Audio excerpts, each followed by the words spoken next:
नमस्कार, आपण पाहतात RK न्यूज.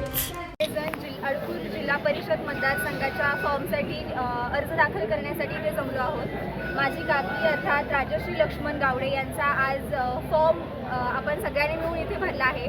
तर अडकूर जिल्हा परिषद मतदारसंघातील सर्व मतदार मायबापांना माझी कळकळीची विनंती आहे की आपल्या भागात समाजाची जर प्रगती करायची असेल तर नक्कीच एका चांगल्या कर्तृत्वाच्या हातात आपल्या मतदारसंघाची धुरा देणं ही गरजेची आहे. कारण आपल्या चंदगड भागात अनेक वर्ष राजकारण चाललं, मात्र समाजसेवा कुठेतरी मागे पडली. आज आम्ही, माझी काकी, माझे काका लक्ष्मण विश्राम गावडे ही समाजसेवेची धुरा घेऊन समाजाला एका प्रगतीच्या दिशेने नेण्यासाठी आलेले आहेत. तर तुम्ही सर्वांनी आम्हाला पाठबळ देऊन, सर्व मतदार मायबापांनी आमच्यावर विश्वास ठेवून, आम्हाला शुभेच्छा देऊन या निवडणुकीमध्ये विजयी करून एका चांगल्या कर्तृत्वाच्या, चांगल्या नेतृत्वाच्या हाती धुरा द्यावी ही तुम्हा सर्वांना मी विनया विष्णू गावडे कळकळीची विनंती करते. धन्यवाद.